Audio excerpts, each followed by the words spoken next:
ঘুমের মাঝেই আমাকে কয়েকজন মেয়ে মিলে অপহরণ করলো। আমার সাথে এত বড় সিন ক্রিয়েট হয়ে গেছে, অথচ আমি বেঘরে ঘুমাচ্ছি। যখন ঘুম ভাঙলো তখন দেখি কয়েকজন মেয়ে মিলে আমার দিকে ভয়ানক দৃষ্টিতে তাকিয়ে আছে। তাদেরকে দেখে মুহূর্তের মধ্যেই ঘুমের সমস্ত রেশ কেটে গেল। আমি হতবাক হয়ে তাকিয়ে আছি তাদের দিকে। কি রে, এভাবে তাকিয়ে কি দেখছিস? আপনারা কারা, আর কোথায় নিয়ে এসেছেন আপনারা আমাকে? আমরা তোর জন, আর তোকে আমরা অপহরণ করে নিয়ে এসেছি। কিন্তু কেন? আমি কি এমন করেছি? তোকে আমাদের ত্রিধা ম্যামের ভালো লেগেছে, তাই তিনি তোকে অপহরণ করতে বলেছে। মেয়েগুলোর কথার আগামাথা কিছুই বুঝলাম না। আমি কার এমন কি ক্ষতি করেছি যে আমাকে এভাবে ঘুম পাতালে অপহরণ করে নিয়ে এসেছে? মাথায় যেন কিছুই খেলছে না। ঠিক তখনই রুমের মাঝে সুন্দরী একটা মেয়ে প্রবেশ করে। মেয়েটা রুমে প্রবেশ করতেই সবাই সোজা হয়ে দাঁড়িয়ে গেল। আই, তোরা সবাই রুম থেকে বের হ, তোদের কাজ শেষ, এবার আমার পালা। মেয়েটার কথা শুনে বুক দুকপুক দুকপুক করতে লাগলো। কিসের পালার কথা বলছে মেয়েটা? আর মেয়েটার এক কথায় সবাই রুম ছেড়ে বের হয়ে গেল। কোনো কিছুর হিসাবই যেন মেলাতে পারছি না আমি। ঠিক তখনই মেয়েটা বুক থেকে টান দিয়ে ওড়নাটা ফেলে দিল। এবার আরো ভয় পেয়ে গেলাম। এই এই, কি করছেন আপনি? একদম চুপ তুই। আর একটা আওয়াজও যদি গলা দিয়ে বের করেছিস তাহলে সোজা গলায় হাত দিয়ে কণ্ঠনালীতে লক বসিয়ে দিব। মেয়েটার কথা শুনে শরীরের সমস্ত রক্ত চলাচল বন্ধ হয়ে গিয়েছে মতন অবস্থা। ভিতরের প্রাণ ভোমরাটা সারা শরীরে ছুটাছুটি করছে। প্রাণ ভোমরাটা চাচ্ছে কোথাও গিয়ে লুকিয়ে পড়তে, যেখান থেকে কোনো দিনও এই মেয়ে খুঁজে বের করতে না পারে। মেয়েটা হুট করেই আমার উপরে ঝাঁপিয়ে পড়ল। আমি মেয়েটার কর্মকাণ্ড দেখে পুরাই থ হয়ে গেলাম। আই ছেলে শোন, একদম নড়াচড়া করবি না জানো। নড়াচড়া করলেই সোজা শেষ করে দিব, না হয়তো আমার কাজ শেষ হলে আমি তোকে ছেড়ে দিব। আমি চুপচাপ শুয়ে আছি, কোনো কথাই বের হচ্ছে না মুখ দিয়ে। মেয়েটা এবার বড় ধরনের ঝাটকা দিল আমাকে। সে আমার ঠোঁট জোড়ায় নিজের ঠোঁট বসিয়ে দিয়েছে। সে আমার ঠোঁটে পাগলের মতন স্পর্শ করতে শুরু করে। আমার দুই হাত সে নিজের হাতে পেঁচে নিয়ে নিয়েছে। সে আমায় পাগলের মতন চুমো খাচ্ছে, আর আমি মরার মতন বিছানায় শুয়ে আছি। আমার জায়গায় অন্য কেউ হলে সেও মজা নিত, কিন্তু আমার কেন জানি সমস্ত কিছু বিষের মতো লাগছিল। তাই আমি চুপচাপ হয়ে আছি। কিন্তু মেয়েটা আস্তে আস্তে হায়নার রূপ ধারণ করলো। সে আমার ঠোঁটে নিজের ধারালো দাঁত দিয়ে কামড় বসিয়ে দিল। সাথে সাথে ঠোঁট কেটে ব্লাড বের হতে শুরু করেছে, কিন্তু তাও মেয়েটা তার কাজ চালিয়ে যাচ্ছে। সে আমার রক্তগুলো নিজের ঠোঁট দিয়ে চুষে নিচ্ছে। এইভাবেই অনেকটা সময় অতিবাহিত হয়ে গেছে। একটা সময় মেয়েটা নিজ ইচ্ছায় আমায় ছেড়ে দিল। আই ছেলে শোন, শহরে এসেছিস কিছুদিন হলো, শহরের হাবভাব হয়তো ভালো করে কিছুই বুঝিস না।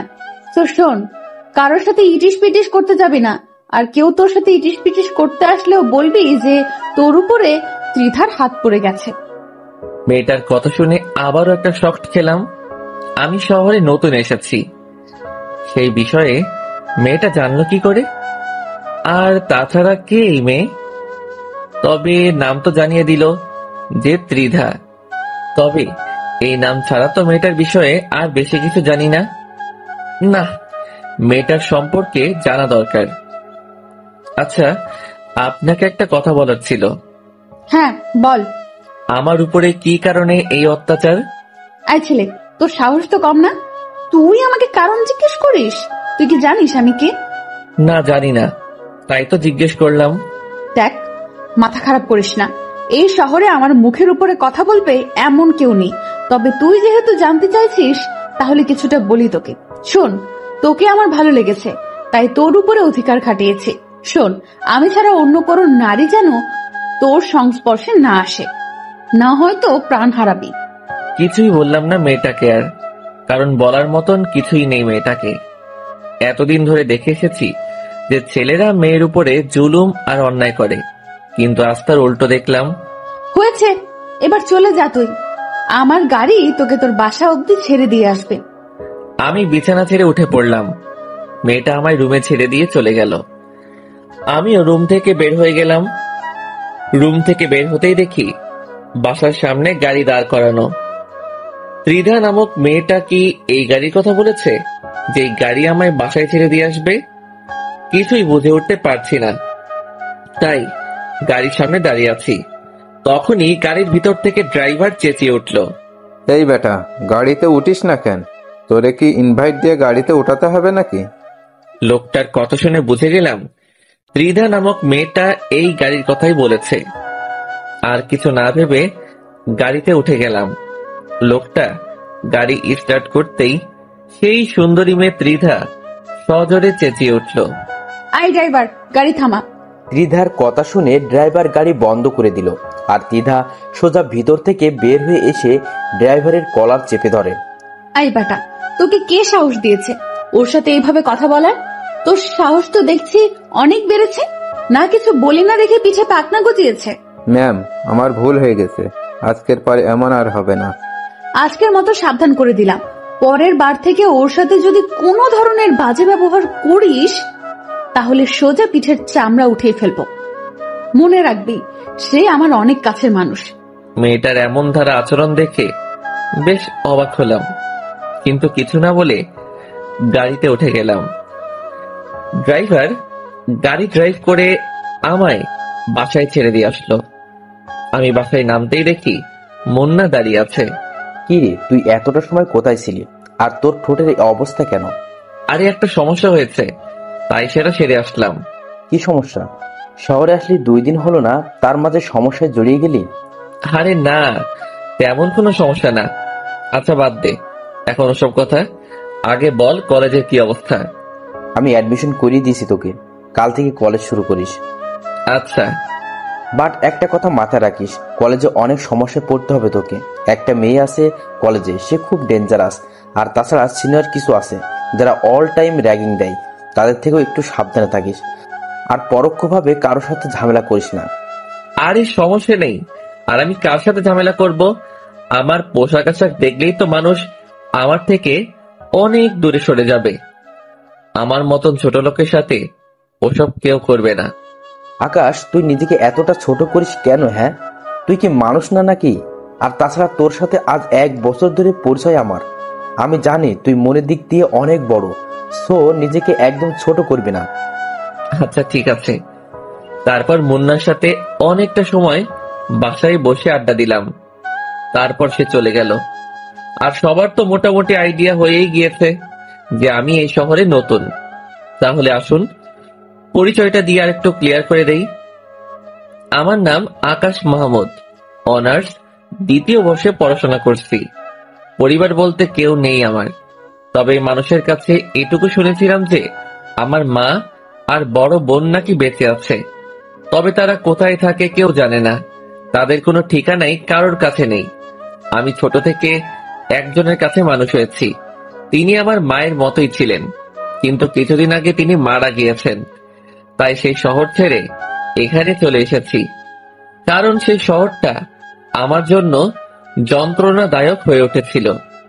আর বাকি সমস্ত কিছু গল্পের সাথে থাকলেই জানতে পারবেন। সেদিনের মতন রাতটা কাটিয়ে দিলাম। পরের দিন সকালবেলা ঘুম থেকে উঠে মুন্নার অ্যাডমিশন নিয়ে দেওয়া কলেজে চলে গেলাম। যেতে যেতে মুন্নার সাথে যোগাযোগ করে নিয়েছি। সেও আমার সাথে একত্রে কলেজে যায়, কারণ সেও আমার ক্লাসমেট। মুন্না আর আমি কলেজের গেট দিয়ে ঢুকবো, ঠিক তখনই কয়েকজন ছেলে এসে মুন্নাকে ধাক্কা দিয়ে ফেলে দেয়।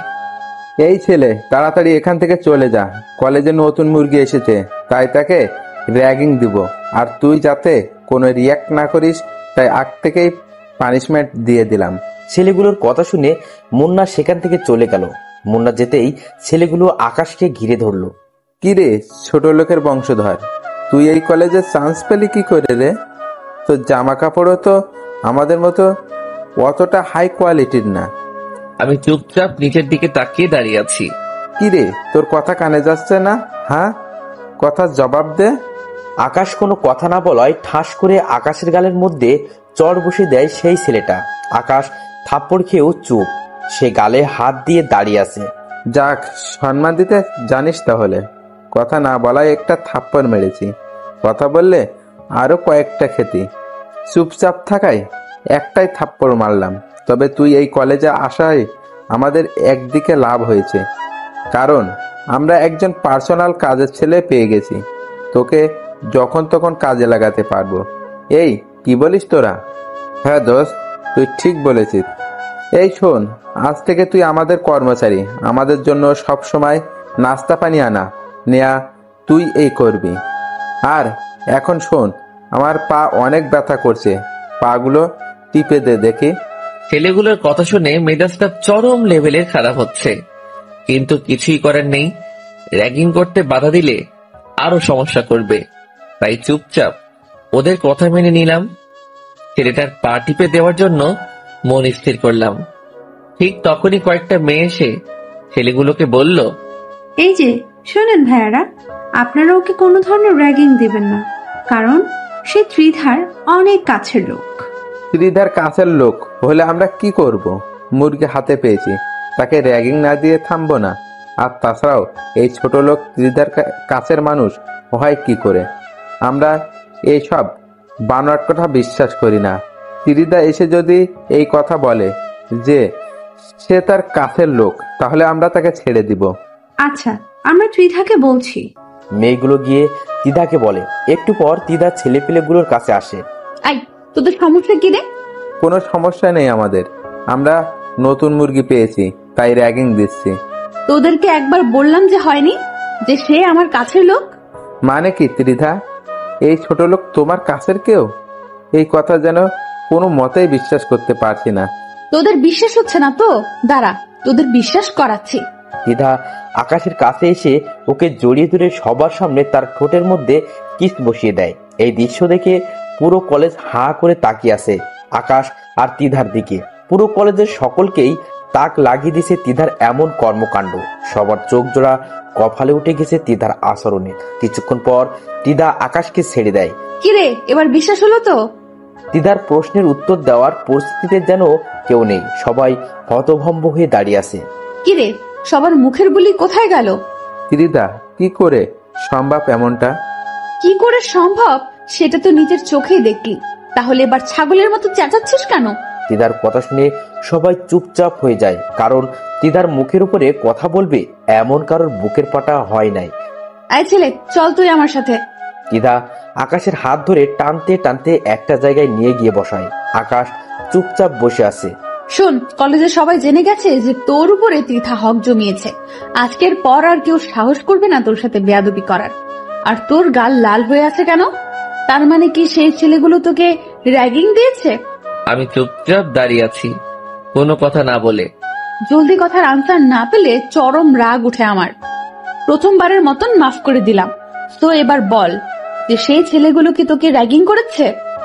না, র্যাগিং করেনি, কারণ র্যাগিং করার আগেই আপনার মানুষ চলে আসে।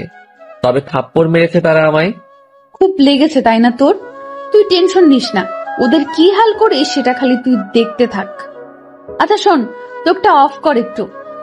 মেয়েটার কথা শুনে বুঝতে পারছি না যে কি করতে চাইছে সে, তবে মেয়েটার কথা মতন চোখ বন্ধ করে ফেললাম। আর সে আমার গাল দুহাত দিয়ে ধরে অনেক কয়টা চুমু এঁকে দিল গালের মধ্যে। হয়েছে, এবার যন্ত্রণা কমে যাবে তোর। আর তুই এখন সোজা ক্লাসে চলে যা, আমি কিছু সময় পরেই আসছি। ত্রিধার কথা মতন ক্লাসে চলে গেলাম। মনের মধ্যে এক ধরনের তুফান বইছে। কি চায় ত্রিধা আমার কাছে? কেন সে আমার সাথে এমন অদ্ভুত আচরণ করে? হাজারটা প্রশ্ন ঘুরপাক খাচ্ছে ভিতরে, কিন্তু এর কোনো উত্তরই যেন মনে হয় আমি পাবো না। তারপর ক্লাসে চলে গেলাম। স্যার এবং ক্লাসের সকলের সাথে পরিচিত হয়ে নিলাম। সবাই আমার দিকে চোখ পাকিয়ে তাকিয়ে আছে আমার ড্রেস আপ দেখে। আমি লজ্জায় মাথা নুইয়ে রেখেছি। স্যার, ক্লাস করতে শুরু করেছে। আজ কলেজের প্রথম দিন, কেমন যেন বেখাপ্পা লাগছে সবকিছু। তবে আশা করি সেটা সময়ের সাথে সাথে চলে যাবে। মুন্না আমার পাশেই বসেছে। সে কিছুক্ষণ পর পর আমার দিকে চোখ পাকিয়ে তাকাচ্ছে, হয়তো কিছু বলতে চায়, কিন্তু স্যার ক্লাস নেওয়ায় কথা বলতে পারছে না। আমি সেই দিকে ভ্রুক্ষেপ না করে ক্লাসে মন দিলাম। কিছু সময় ক্লাস করার পর হুট করে সেই মেয়েটা আমাদের ক্লাসে আসে। সেই মেয়েটা বলতে ত্রিধা আর কি। তারপর সে এসে স্যারকে বলে, স্যার, আমার কিছু কথা বলার আছে সবার উদ্দেশ্যে। হ্যাঁ ত্রিধা বলো। সবাইকে উদ্দেশ্য করে বলতেছি, এই সেকশনে একটা নতুন ছেলে এসেছে যার নাম হলো আকাশ। সে আমার প্রিয় মানুষ। ওর সাথে ইটিস পিটিস করার চেষ্টা করবে না কেউ। আমি যদি জানতে পারি যে কেউ ওর সাথে উল্টাপাল্টা কিছু করার ট্রাই করেছে, তাহলে সোজা মেরে কোমায় পাঠিয়ে দেব। দিদার কথা শুনে একজন বলে ওঠে, যে না পোশাক আশাকর, ওকে দেখতে তো ছোট লোকের মতো মনে হয়। ওর সাথে কে ওসব করতে যাবে? মেয়েটার কথা শুনে দিদার চরম পর্যায়ে রাগ উঠে যায়। সে সোজা এসে মেয়েটার গালে ঠাস ঠাস করে কয়েকটা থাপ্পড় লাগিয়ে দেয়। আইনে নিজেকে কি মনে করিস? হ্যাঁ, তার পোশাক আশাক তোদের মতো নামি দামি না দেখে কি সে মানুষ না? নাকি তোরা টাকার গরমে আসমানে চলাফেরা করছিস? কোনটা? দিদার ধমকে মেয়েটা চুপ হয়ে যায়। কিরে, কথা বলছিস না কেন? আমার ভুল হয়ে গেছে। এবারের মতন মাফ করে দিলাম। সবাইকে আবারও বলছি, সে যেমনই হোক না কেন, সে আমার প্রিয় বান্দা। ওর দিকে কেউ আঙুল তুললেও তার আঙুল আমি ভেঙে দিব। আর তোমরা সবাই ওর দেখাশোনা করবে, কারণ আমি এই সেকশনের স্টুডেন্ট না। তাই ওর দেখাশোনা করতে একটু সমস্যা হবে, তাই তোমাদের দায়িত্ব দিয়ে গেলাম। সবাই ওকে দেখে রাখবা। হাই ছেলে শোন, ক্লাস শেষে আমি কলেজের গেটে অপেক্ষা করব। তুই বাসায় যাওয়ার আগে একবার আমার সাথে দেখা করে যাবি। দিদা সবার উপরে তার হুকুমত চালিয়ে চলে গেল। এদিকে ক্লাসের সবাই এবং স্যার সহ টাস্কি খেয়ে আছে দিদার কথায়।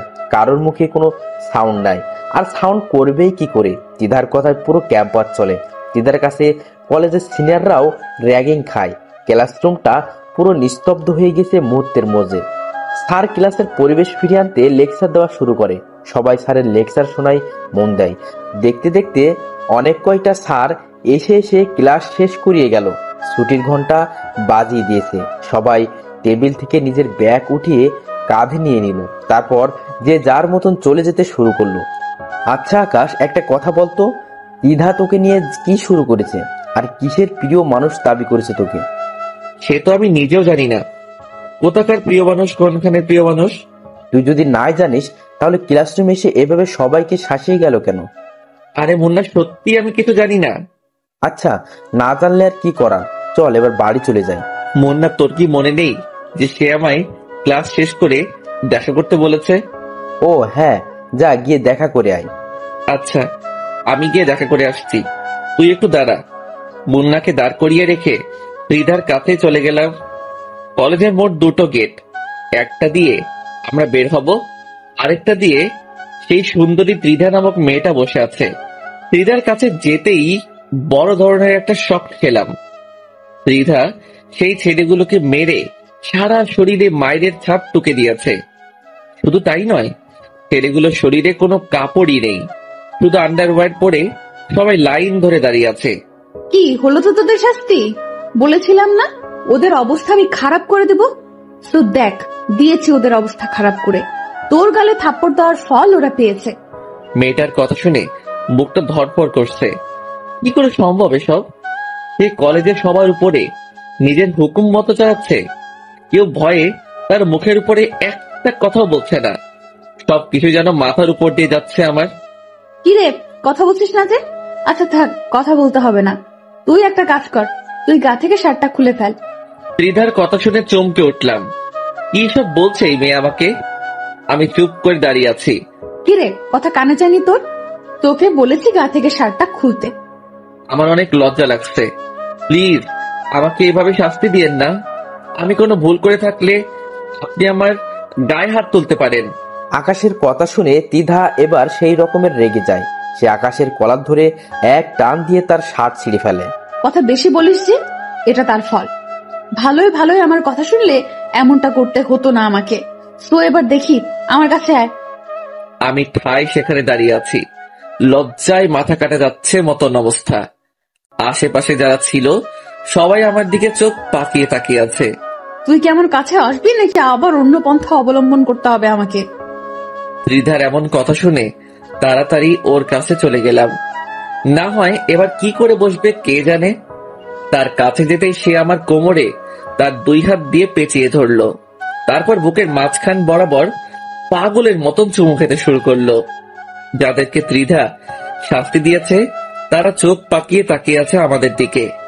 তখনই ত্রিধা বলে ওঠে, হাই, তোরা এদিকে তাকিয়ে তাকিয়ে কি দেখছিস? হ্যাঁ, জীবনে কি আর কোনোদিন রোম্যান্স দেখিসনি মনে হয়? তাড়াতাড়ি সব কয়টা চোখ নামা, না হয় সব কয়টা চোখ তুলে নিব একদম। ত্রিধার ঝাটকি খেয়ে ছেলেগুলো নজর ফিরিয়ে দেয়। আর ত্রিধা আমার বুকে চুমু খাওয়া বাদ দিয়ে নিয়ে ব্যাগ খুলে একটা নতুন শার্ট বের করে। এই শোন, এটা তোর জন্য কিনে এনেছি একটু আগে। কাল থেকে এটা পরেই কলেজে আসবি। আর একটা প্যান্টও এনেছি, কাল থেকে ওসব পরে ক্লাস করবি। পুরনো জামা কাপড় আর পরবি না। এনে প্যান্ট, আর শার্টটা তোকে আমি পরিয়ে দিচ্ছি। তারপর ত্রিধা আমায় নিজের হাত দিয়ে শার্টটা পরিয়ে দেয়। আমার ভিতরে যেন প্রবল বেগে তুফান বইছে। মেয়েটা কেন এসব করছে? সে আমার কাছ থেকে কি চায়? এই ছেলে, এত কি ভাবছিস? হ্যাঁ, ত্রিধার কথায় হুঁশ ফিরে আসে। না না, কিছু না। কিছু না হলেই ভালো। এবার দেখি, আমার পাশে এসে বস। চুপচাপ তার পাশে গিয়ে বসলাম। তার পাশে বসতেই সে রোমান্টিক ভাবে আমার কাঁধে মাথা রেখে হেলান দিয়ে বসে।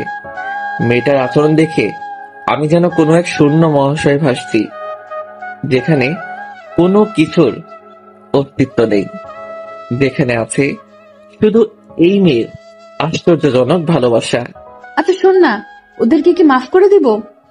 আমি তো জানি না, ওদের বিষয়ে আপনি না ভালো বলতে পারবেন। এই, তোকে বলতে বলেছি, তো তুই বলবি। আচ্ছা আচ্ছা, মাফ করে দিন। এই, তোরা চলে যাক, তোদের মুক্তি মিলে গেছে। আমার প্রিয় তোদেরকে মাফ করে দিতে বলেছে। ত্রিধার কথা শুনে ছেলেগুলো চলে গেল। শুধু আমি আর ত্রিধা সেখানে বসে আছি। ঠিক তখনই হুট করে পেছন থেকে কেউ একজন এসে আমাকে ধাক্কা মারে। আমি সেভাবে প্রস্তুত না থাকায় ধাক্কার প্রেসারে মাটির উপরে গিয়ে ছিটকে পড়লাম। আমার সাথে সাথে ত্রিধাও পড়ে গেল। মাটি থেকে উঠে ঘাড় ঘুরে পিছনে তাকাতেই অবাক হয়ে গেলাম, কারণ যে আমায় ধাক্কা দিয়েছে সে আর কেউ না, সে হলো মুন্না। কিন্তু সে হঠাৎ আমায় এভাবে ধাক্কা দিয়ে ফেলে দিল কেন? এটার রহস্যই যেন খুঁজে পেলাম না। মুন্না, কি করলি এটা তুই? আকাশ, সরি, আই এক্সট্রিমলি সরি। বিশ্বাস কর, আমি ভেবেছিলাম যে তুই আমায় না জানিয়ে অন্য কারোর সাথে ইটিস পিটিস করছিস, কিন্তু আমি জানতাম না যে এটা আমাদের কলেজের সেই লিডার মেয়ে। আর তাছাড়া আমি মস্কারি করে ধাক্কা দিয়েছি, আমি ভাবতেও পারিনি যে তোরা এভাবে পড়ে যাবি। মুন্না, এভাবে কেউ মশকারি করে? হ্যাঁ, কারোর যদি কোনো ক্ষতি হয়ে যেত তখন কি করতি? সত্যি আমি বুঝতে পারিনি রে। আচ্ছা থাক, হয়েছে। আমি ত্রিধার দিকে হাত বাড়িয়ে দিলাম তাকে মাটি থেকে ওঠানোর জন্য, কিন্তু সে আমার সাপোর্ট না নিয়ে মাটি থেকে উঠে দাঁড়িয়ে গেল আর মুন্নার দিকে অগ্নি দৃষ্টিতে তাকিয়ে আছে। আমার বুঝতে বাকি রইল না যে ত্রিধা এখন মুন্নাকে কাঁচা গিয়ে খেয়ে ফেলবে। ত্রিধা হুট করে দৌড়ে গিয়ে পাশে পড়ে থাকা একটা কাঠের টুকরো নিয়ে আসলো। তারপর সে তেড়ে ফুড়ে মুন্নার দিকে এগিয়ে যায়। এই জানোয়ারের বাচ্চা, তুই কোন সাহসে এসে ধাক্কা দিয়েছিস আমাদেরকে? আমার ভুল হয়ে গেছে, প্লিজ আমায় মাফ করে দিন। তোর মাফের গুষ্টি মার। বলে তিধা ধরম করে একটা বাড়ি বসিয়ে দেয় মুন্নার শরীরে। মুন্না বাড়ি খেয়ে সাথে সাথে দৌড়ে গিয়ে আকাশের পিছনে লুকায়। আকাশ, প্লিজ তুই আমাকে বাঁচা, আমি ভুল করে এমনটা করেছি, আর কোনোদিনে এমন কিছু করব না আমি। এই যে প্লিজ, আপনি ওকে মাফ করে দিন, সে বুঝতে পারে নাই, না বুঝে এমনটা করেছে। এই ছেলে, চুপ একদম। ওকে আজকে আমি জন্মের শিক্ষা দিয়ে ছাড়বো, আর তুই সরে যা ওর সামনে থেকে, না হয় কিন্তু তোকেও মেরে হাড়গোড় ভেঙে ফেলবো। প্লিজ আপনি শান্ত হন। এই, তোর শান্তর গুষ্টি মারি, রাখ তোর শান্ত তোর কাছে। তিধা আজকে পুরোপুরি খেপে গিয়েছে। সে দৌড়ে গিয়ে মুন্নাকে আবার মারতে শুরু করে। আকাশ যে তাকে বাধা দিচ্ছে সেটাতেও সে মানছে না। সে মুন্নাকে মারতে মারতে মাটিতে ফেলে দেয়। তিধার এমন রাগ দেখে আকাশের বুঝতে বাকি নেই যে আজ খারাপ কিছু ঘটবে। না, মেয়েটাকে থামানো দরকার, কিন্তু কি করে থামাবো তাকে? মাথায় যেন কিছুই কাজ করছে না। মাথায় পুরো জটলা পেকে গেছে। তৎক্ষণাৎ আর কিছু না পেয়ে ত্রিধাকে পেছন থেকে গিয়ে ঝাপটে জড়িয়ে ধরলাম। 2 হাত দিয়ে তাকে পেঁচিয়ে নিয়ে শক্ত করে জড়িয়ে ধরেছি। মেয়েটার সারা শরীর আগুনের মতন হিট হয়ে আছে। ছেলে, তুই আমাকে ছেড়ে দে। ওকে না খেলালে আজকে শান্তি আমার লাগবে না। না, আমি আপনাকে ছাড়বো না। প্লিজ, আপনি আগে শান্ত হন। মেয়েটাকে নিজের শরীরের সমস্ত শক্তি দিয়ে জড়িয়ে ধরেছি, কিন্তু সে আমার থেকে ছাড়া পাওয়ার আপ্রাণ চেষ্টা করছে। কিন্তু আমি তো তাকে ছাড়বো না। তবে সেও নাছোড়বান্দা, সেও তার কাজ চালিয়ে যাচ্ছে। শেষমেশ আর কিছু না পেয়ে ত্রিধার ঠোঁট জোড়ায় নিজের ঠোঁট বসিয়ে দিলাম। এবার সে শান্ত হয়ে গেল। অন্যদিকে মুন্নাকে হাত দিয়ে ইশারা করে চলে যেতে বলতেছি। সে আমার ইশারা মতন সেখান থেকে চলে যায়। এদিকে ত্রিধা পুরো পাগল হয়ে গিয়েছে। তার মাথা থেকে মায়ের ভূত তো নেমেছে, কিন্তু আরেকটা ভূত চেপে ধরেছে তাকে। আমি অনেকক্ষণ যাবৎ ছাড়ার চেষ্টা করছি, কিন্তু সে আমার ঠোঁট জোড়া নিজের আয়ত্তে নিয়ে রেখেছে। তার থেকে কোনোভাবেই নিজেকে ছাড়াতে পারছি না। সে আমার ঠোঁটের অবস্থা 12টা বাজিয়ে দিয়েছে। সে হুট করেই আমার ঠোঁটের মধ্যে নিজের দাঁত বসিয়ে দিয়ে পরে ছেড়ে দেয়। তার ধারালো দাঁত আমার ঠোঁট পুরো ক্ষত করে দিয়েছে। সেই ক্ষতটা থেকে চুইয়ে চুইয়ে রক্ত পড়তে শুরু করে। আমি অবাক চোখে ত্রিধার দিকে তাকিয়ে আছি। এই ছেলে, এইভাবে তাকিয়ে থেকে কোনো লাভ নেই। সবে মাত্র তোর ঠোঁটে স্পর্শ করেছি, এখনো তোর সারা শরীর বাকি আছে। ধীরে ধীরে তোর সারা শরীরে স্পর্শ করব আমি। তোর সারা শরীর আমার, শুধু তোর শরীর না, পুরো তুইটাই আমার। আচ্ছা শোন, এখন বাসায় চলে যা তুই। আমার একটা কাজ আছে, আমি সেটা সেরে বাসায় যাব। আমি সেখান থেকে সোজা বাসায় চলে আসলাম। মনে মনে খালি একটা কথাই বাড়ি খাচ্ছে, এই মেয়েটা কি কোনো ভ্যাম্পায়ার নাকি? না, হয়তো এমনটা কেন করে সে? না দেখি এর শেষ কোথায় হয়। তারপর বাসায় এসে ফ্রেশ হয়ে নিলাম। তারপর খাবারটা শেষ করে বিছানায় গা এলিয়ে দিয়ে ফেসবুকিং করছি। হঠাৎ এই নিউজ ফিডের একটা পোস্ট সামনে এলো। অনেক কয়টা ছেলেকে নাকি একইভাবে মেরে গাছের সাথে লটকে রেখেছে রংবাজ নামক কোন একটা গ্যাং এর ছেলে পেলে। এই নিউজ দেখে বুকের ভিতরে ছ্যাত করে উঠলো। এই রংবাজ গ্যাং আবার কোথা থেকে উৎপত্তি হলো? এদের কি খেয়ে দিয়ে কোনো কাজ নাই নাকি? তোর মূর্খ সব কয়টা। এসব বিষয়ে আমি নাক না ঘামালেও চলবে। তারপর কিছুটা সময় ফেসবুকিং করে ঘুমিয়ে গেলাম। বিকাল বেলায় ঘুম থেকে উঠতেই মুন্না ফোন দিল। আকাশ, ধন্যবাদ যে আমাকে ওই মেয়ের হাত থেকে বাঁচানোর জন্য। তুই না থাকলে সেই মেয়ে আজ আমাকে মেরেই ফেলতো। আরে বাদ দে ওসব কথা। বন্ধু বন্ধু বিপদে না আসলে কিসের কি? হ্যাঁ সেটাই। আচ্ছা শোন, কোথায় আছিস তুই? কোথায় থাকবো আবার, বাসাতেই আছি। আচ্ছা আমি আসছি, তুই বাসায় এই থাক। আচ্ছা। তারপর ফোন রেখে দিয়ে উঠে হাত মুখ ধুয়ে নিলাম। তারপর বসে বসে মুন্নার অপেক্ষা করছি। একটু পর এই দরজায় কড়া নাড়ালো কেউ। উঠে গিয়ে দরজা খুলে দিলাম। দরজা খুলতেই দেখি ত্রিধা দরজার সামনে দাঁড়িয়ে আছে। ত্রিধাকে দেখে বিশাল রকমের একটা শক খেলাম। এই, আপনি এখানে কেন? সেই কৈফিয়ত কি তোকে দিতে হবে নাকি? না তা না, আসলে হঠাৎ করে আসলেন তো তাই। আমার যখন ইচ্ছা হবে তখনই তোর কাছে আসবো। সো এবার ভেতরে ঢুক, আর টিভি থাকলে চালু কর। একটু পর টিভিতে একটা রোমান্টিক মুভি দিবে, দুজনে বসে বসে মুভি দেখবো। আর আমি পপকর্নও নিয়ে এসেছি, সেই মজা হবে আজকে। ত্রিধার কথা মতন ভাঙাচোরা টিভিটা চালু করে দিলাম। তারপর দুজনে বসে বসে টিভি দেখছি। ত্রিধা আমায় জড়িয়ে ধরে বুকের উপরে মাথা দিয়ে রেখেছে। ঠিক তখনই মুন্না ঘরের মধ্যে প্রবেশ করে। ত্রিধা আসায় সেই যে দরজা খুলেছি আর লাগাইনি। মুন্না আসার সময় হাতে করে নাস্তা নিয়ে এসেছিল।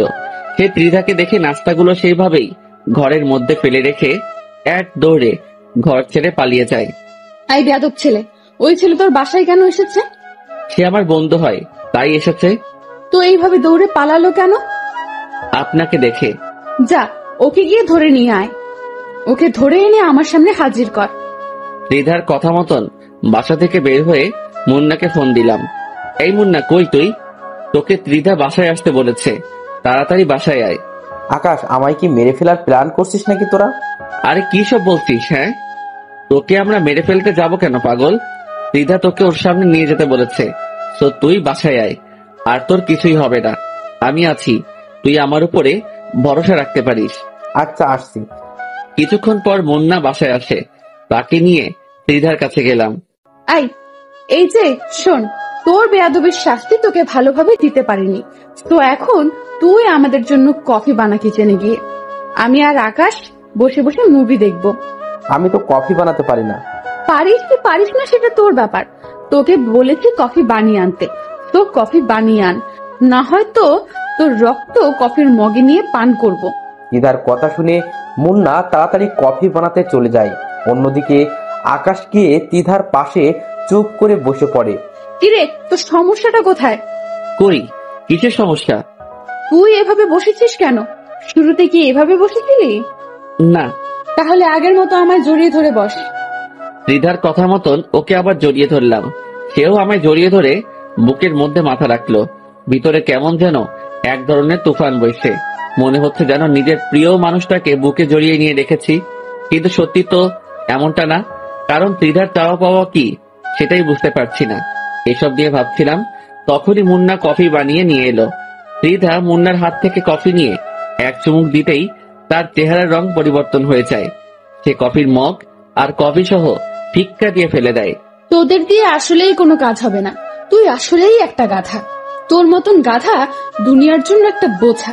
মুন্না মাথা নুইয়ে রেখেছে, ভিতরে ভিতরে সে ভয়ে মরে যাচ্ছে। আচ্ছা শোন, তুই গাধা হোস আর যাই হোস না কেন, আকাশের দেখাশোনা আজ থেকে তুই করবি। ওর চলাফেরায় যেন কোনো ধরনের সমস্যা না হয়, তার সমস্ত প্রয়োজন তুই পূরণ করবি। তার জন্য যত টাকার প্রয়োজন হয় আমাকে জানাবি তুই। দিদার কথা শুনে আকাশ আর মুন্না দুজনেই তাজ্জব হয়ে যায়। কি বলেছি মাথায় ঢুকেছে তোর? জি। হয়েছে, এবার আমি চললাম। আর আকাশ, তুই কালকে তাড়াতাড়ি কলেজে চলে আসবি, আমি অপেক্ষা করব কলেজে। আচ্ছা। তারপর ত্রিধা চলে গেল মুভি শেষ না করেই। ত্রিধা যাওয়ার পর অনেকটা সময় মুন্না আর আমি আড্ডা দিলাম বলতে ত্রিধার বিষয় নিয়েই কথা বলেছি। তারপর রাতে মুন্নাও চলে যায়। পরের দিন সকালবেলায় উঠে ফ্রেশ হয়ে কলেজে চলে গেলাম। রিক্সা করে কলেজে যাচ্ছি, প্রায় পৌঁছে গিয়েছে কলেজে। হঠাৎই দেখি কালকে সেই ছেলেগুলো পথ আটকে দাঁড়িয়ে আছে, যাদেরকে তৃষা মেরেছিল। সেই ছেলেগুলো প্লাস আরো অনেক ছেলে পেলে আছে তাদের সাথে, সবার হাতে লাঠি ছোটা। তাদেরকে দেখে আমি রিক্সা থেকে নেমে গেলাম। মামুর বেটা, আজ তোকে পেয়েছি। তোর জন্য গতকাল ত্রিধার কাছে মার খেয়েছি আমরা, সো আজ তার প্রতিশোধ নিব। আজ তোকে জমের দ্বারে পাঠাবো, দাঁড়া তুই দেখি আজ তোকে কে বাঁচায় আমাদের হাত থেকে। আমি চুপচাপ দাঁড়িয়ে আছি, আর সামনে প্রায় 20 থেকে 25 জন ছেলে পেলে দাঁড়িয়ে দাঁড়িয়ে ভাবছি কি করব। এখান থেকে কি দৌড়ে পালিয়ে যাব, নাকি তাদেরকে প্রতিঘাত করব। ঠিক তখনই তাদের থেকে একটা ছেলে বলে ওঠে, এই মার শালাকে। আমি তখনও ডিসিশন নিতে পারিনি যে কি করব, কিন্তু তারা সকলেই আমাকে মারার জন্য আমার দিকে তেড়ে ফুড়ে আসছে। আর আমি হাবলার মতন তখনও দাঁড়িয়ে আছি, কিন্তু হঠাৎ করে ছেলেপেলেগুলো আমার দিকে এগিয়ে না এসে উল্টো রাস্তা ধরে দৌড়াতে শুরু করলো। কিরে, কি হয়েছে ওদের? কিছুই তো বুঝে আসছে না, তাকে দেখে তারা এমন উল্টো দৌড়াচ্ছে। আমি কৌতূহল করে পিছনে ফিরতেই দেখি ত্রিধা প্রায় শতাধিক ছেলেপেলে নিয়ে আমার পিছনে দাঁড়িয়ে আছে। এই ভয়াবহ দৃশ্য দেখে কলিজার পানি যেন মুহূর্তের মধ্যেই শুকিয়ে গেছে আমার। অন্যদিকে যারা আমায় মারতে এসেছিল তারা দড়ি ছেঁড়া গরুর মতন ছুটাছুটি করছে। কে কোন দিক দিয়ে পালাবে দিশকুল পাচ্ছে না। তখনই ত্রিধা চেঁচিয়ে উঠল, এই তোরা সব কয়টাকে ধরে এনে আমার সামনে হাজির কর। দিদার কথা মতন তার ছেলেপিলেগুলো তাদের পিছনে ছুটে যায় যারা পালাতে ধরেছে, আর দিদা এসে আকাশের সামনে দাঁড়ায়। এই ছেলে, তুই ঠিক আছিস তো?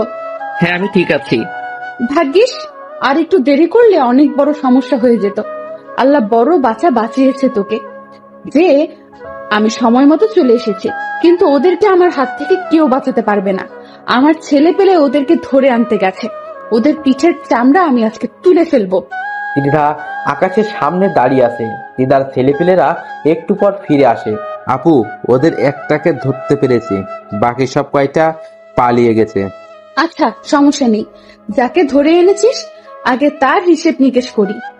ওর সাথে এমন হিসেব নিকেশ করব যে বাকির সব কয়টা ওর অবস্থা দেখে শুধরে যাবে। আমি চুপচাপ ত্রিধার সাথে দাঁড়িয়ে আছি, আর ত্রিধার আগে ফসফস করছে। তার উপরে যেন কোনো ভয়ঙ্কর পিশাচিনী ভর করেছে। সে তার দলের ছেলে একটা থেকে হকি নেই। তারপর যাকে ধরে এনেছে তাকে গণহারে মারতে শুরু করে। মারতে মারতে সারা শরীর ফাটিয়ে ফেলেছে তার। তারপর সে ছেলেটাকে ছেড়ে দিয়ে তার লোকদের বলে, এই তোরা বেটাকে একদম চিরতরে পঙ্গু করে দে। আমি আমার খায়েশ মিটিয়ে নিয়েছি। আচ্ছা আপু, আমরা দেখছি। ওকে। এই আকাশ, চল তুই আমার সাথে। ত্রিধা আমাকে তার সাথে করে নিয়ে আসলো। তারপর সেখান থেকে নিয়ে এসে সোজা কলেজে চলে গেল। শোন, সোজা ক্লাসে যাবি, একদম কারোর সাথে কোনো রকমের মাখামাখি করবি না। আর কোনো সমস্যা হলে আমাকে ডাক দিবি, মনে থাকবে কথা? আচ্ছা। তারপর ক্লাসে চলে আসলাম, কিন্তু মনের ভিতরে বিশাল রকমের খুশি লাগছে যে কেউ আমার জন্য নিজের সমস্তটা বাজি রাখতে পারে, কেউ আমাকে মৃত্যুর মুখ থেকে ছিনিয়ে আনতে পারে। ত্রিধা নামক মেয়েটাকে মনে ধরে গেছে। আচ্ছা, মেয়েটা কি আমাকে ভালোবাসে? না হলে এমন করে কেন? ভিতরে ভিতরে হাজারটা প্রশ্ন ঘুরপাক খাচ্ছে। তবে আমার দিক থেকে আমি ঢুলে পড়েছি, সেটা আমি শিওর। না, এই মেয়েটাকে আমার চাই। ওর মতন মেয়ে কারো লাইফে থাকলে মৃত্যুও সেই ব্যক্তির কাছে আসতে ভয় পাবে। মনে মনে কিছু একটা ভেবে নিলাম। তারপর ক্লাসে মন দিলাম। স্যার লেকচার দিচ্ছে, কিন্তু আমার মন অন্যদিকে। দেখতে দেখতে ক্লাস শেষ হয়ে গেল। আজ মন না ক্লাসে আসেনি। আমি চুপচাপ ক্লাস শেষ করে বের হয়ে গেলাম। ক্লাস থেকে বের হতেই দেখি ত্রিধা অনেক কয়েকজন মেয়ের সাথে গেটের সামনে বসে আছে। সে আমাকে দেখতে পেয়েই ডাক দিল, আয় আকাশ, এদিকে আয়।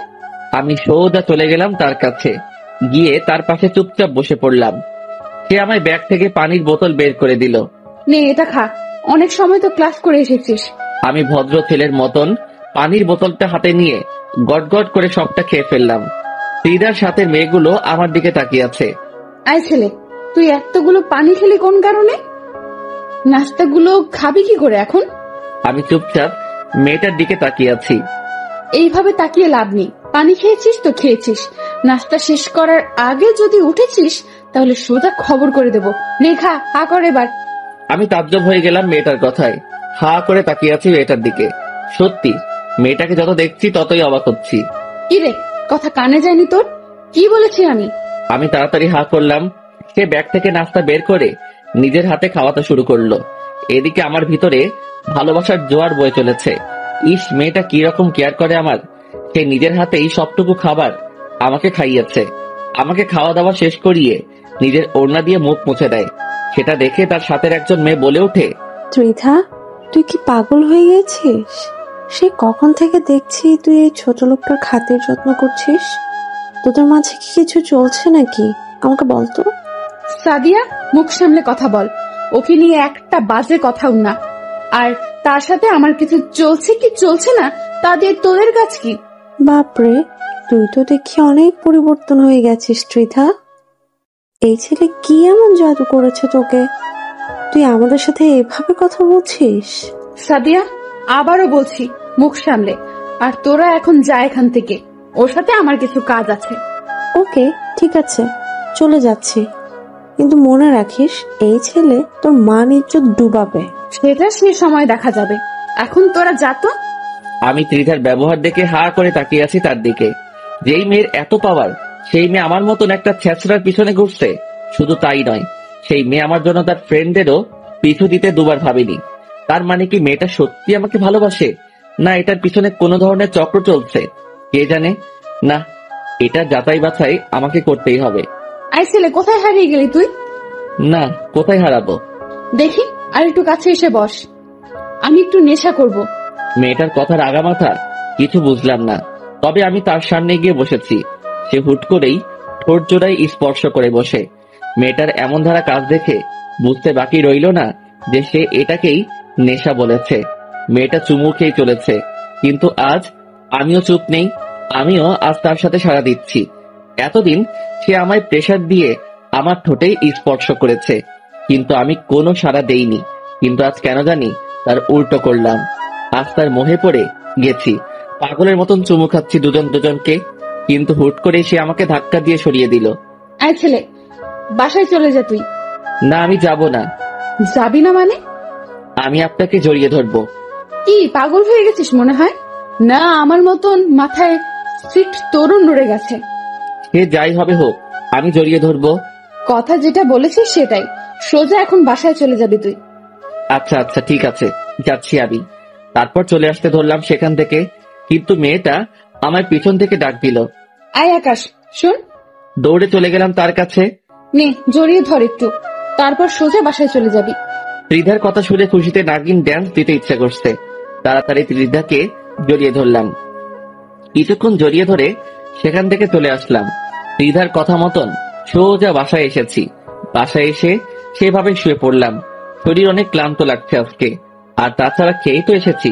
সেভাবে ঘুমিয়ে পড়লাম। এক ঘুমে মাগরিবের সময় উঠেছি। ঘুম থেকে উঠে হালকা পাতলা ফ্রেশ হয়ে নিলাম। তারপর পড়তে বসলাম, কিন্তু পড়ায় মন বসছে না। ভিতরে খালি একটাই জিনিস সেট হয়ে আছে, সেটা হলো ত্রিধা। ওকে ঘিরেই মনের সব বাসনা এখন আমার। না, যেমনটা ভেবেছি তেমনটাই করব। হালকা পাতলা প্ল্যান মোতাবেক কাজ করলাম। দেখি কপালে কি আছে। তারপর পড়া বই খাতা উঠিয়ে রেখে সেখানে ঘুমিয়ে পড়লাম। পরের দিন সকালবেলায় ঘুম থেকে উঠে কলেজে চলে গেলাম। গিয়ে দেখি মুন্না গেটের সামনে দাঁড়িয়ে আছে, কিন্তু ত্রিধাকে কোথাও দেখলাম না। হয়তো এখনো আসেনি। মুন্নাকে বললাম, মুন্না, তোর সাথে তো ত্রিধা মোটামুটি ফ্রি হয়েছে, তুই এই কাগজটা ত্রিধাকে দিবি সে আসলে। আমি ক্লাসে চলে গেলাম, কারণ আমার লজ্জা করছে কাগজটা দিতে। না হয় আমি দিতাম। কি আছে এতে আকাশ? আরে তেমন কিছু না, তুই খালি এটা ওর হাতে দিলেই হবে। দেখিস উল্টো পাল্টা কিছু হলে কিন্তু পরে আমাকে কেলাবে। আরে না, কিছুই হবে না, সে একটু পরেই আসবে। তুই এটা দিয়ে সোজা ক্লাসে চলে আসবি। আমি ক্লাসে আছি। মুন্নার হাতে কাগজটা দিয়ে ক্লাসে চলে গেলাম।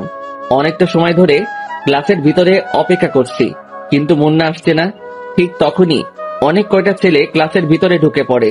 তারপর তারা আমার কাছে এসে আমার কলার ধরে টানতে টানতে ক্লাসরুমের বাহিরে নিয়ে যায়। আমি কিছুই বুঝে উঠতে পারছি না যে কি হচ্ছে। তারা আমাকে ক্লাসরুম থেকে বের করে কলেজ মাঠে নিয়ে গিয়ে ইচ্ছে মতন মারতে শুরু করে। এই, তোমরা আমাকে মারছো কেন? তোমরা কি জানো যে ত্রিধা যদি একবার এই খবর পায় তাহলে তোমাদের কি অবস্থা হবে? আকাশের কথা শুনে ছেলেপিলেগুলো হাসতে শুরু করে। হাসালি ভাই তুই? ত্রিধা আপু তোকে মারতে পাঠিয়েছে, বলেছে তোকে মেরে তোর হাত পা ভেঙে ফেলতে। কি? ত্রিধা আমায় মারতে তোমাদের পাঠিয়েছে? হ্যাঁ, তিনি তোকে মারতে পাঠিয়েছে। আকাশ ছেলেপিলেগুলোর কথা শুনে চমকে ওঠে। ঠিক সেই সময় দিদা সেখানে আসে। কি রে কুকুরের বাচ্চা, তোর সাথে একটু ভালো ব্যবহার করেছি বলে তুই ধরে নিয়েছিস যে আমি তোকে ভালোবাসি? হ্যাঁ, আপনি তো আমাকে ভালোই বাসেন, না হয়তো আমার কেয়ার করতেন না। আকাশের কথা শুনে দিদা আরো খেপে যায়। সে পা থেকে জুতো খুলে আকাশের গালে ইচ্ছে মতন অনেক কয়টা বাড়ি বসিয়ে দেয়। ছ্যাচরার বাচ্চা, সেসব কোনো ভালোবাসা ছিল না। সেসব আমি একজনের সাথে বাজি ধরে করেছি। বাজি বলতে একটা গেম খেলছিলাম। সেখানে আমি ডেয়ার নেওয়ায় আমার ফ্রেন্ড আমাকে বলে যে তুই চোখ অফ কর, তারপর চোখ খোলার পর ফার্স্ট যাকেই চোখের সামনে দেখতে পাবি তাকেই পটিয়ে দেখাতে হবে। তার থেকে প্রেমের প্রপোজাল নিতে হবে। সেদিন চোখ খোলার পর তুই সামনে চলে এসেছিস, তাই তোর থেকে প্রপোজাল পাওয়ার জন্য এসব করতে হয়েছে আমাকে। না হয়তো তোর মতন 2 টাকার ছেলেকে খেয়ে ভালোবাসতে যাবে। আসলে ভুলটা আমারই ছিল যে আমি নিজের স্ট্যাটাস ভুলে গিয়ে তোর মতন ছ্যাচরার সাথে এতদিন চলেছি। না হয়তো তোর মতন ছোট লোক কোনোদিনও আমাকে এই প্রপোজ লেটার দিতে পারতো না।